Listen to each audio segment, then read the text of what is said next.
News Radio 700 WLW. Yes.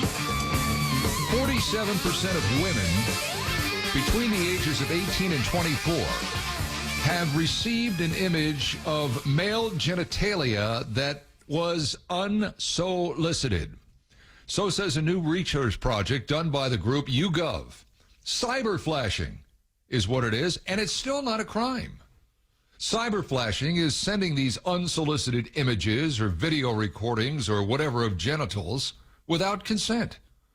Well, now one app is trying to fight back at it. It's called Bumble, and it's calling on the government to make cyberflashing a crime. It's also narcissistic, is it not?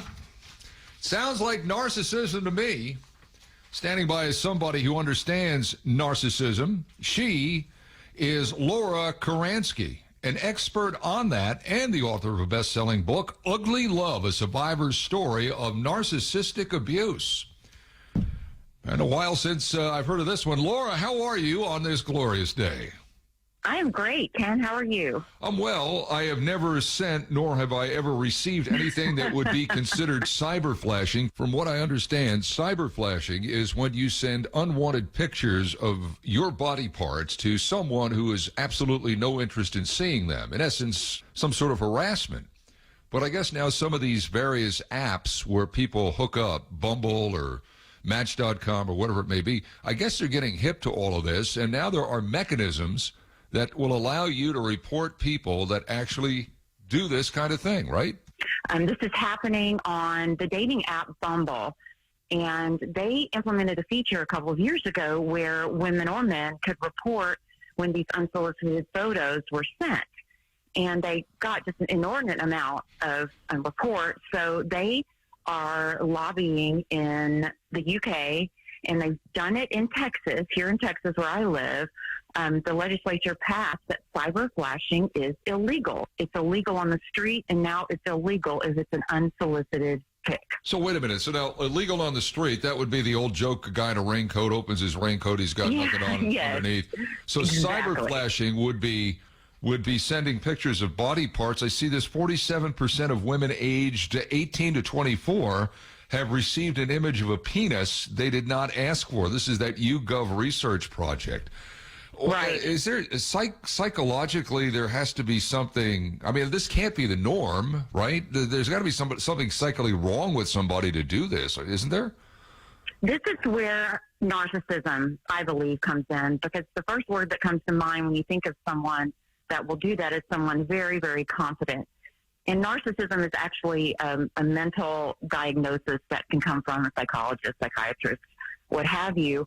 But these people they feel entitled. They want control. They want to show they have power, intimidation.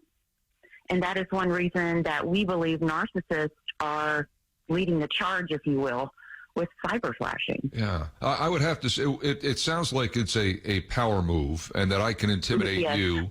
But I mean, when somebody does that, I mean, there are examples of, people that have dated, broken up, so one of the two wants to reconnect. I mean, why would that make somebody want to I mean, first of all, it's grotesque. Second of all, why would you think for a moment that would make someone reconnect with you? Does narcissism run that deep? It does. And they believe that they're so special and unique, and that is one of the traits of a narcissist. And another is that they live in their own fantasy land, that they're the greatest lover, they're the greatest work colleague, they're the greatest dad, they're the greatest husband, the greatest mom, the greatest wife. So they believe that they have the greatest body parts. So they want to share it with people who may not want it. I know. Well, I'm serious. It's crazy. You may, but I mean, it's not like it's hardly art. And if it's not attractive, so I mean, I guess I live a sheltered life. I don't know, but I would guess that narcissism isn't just confined to people sending groinal pictures to people. I would think that narcissism could exist in other ways on social media. True? True. That's the people that put 100, not always, but often, the people that put 150 pictures of their vacation, for you to see. There was a study done actually in March that shows narcissists are addicted to Facebook and social media. One, it's ego boosting, and then two, it's a way of self-promotion, but also deep down, they're very insecure, and they can retreat to the world of, I call it Facebook sometimes, the world of social media. Yeah. But why is that? Why do you figure we, as a society, need that? Why do we need friends on Facebook or likes on Twitter? To me, I've never understood that concept. Those people aren't your friends, and they probably don't like it. They're probably doing it for some other reason. And yet it seems to, like in the business I'm in, there are a lot of people that put pictures up, hey, look at me and my kids, look at me and my dog. And it's like, okay, great for you. Is there nobody paying attention to you at home?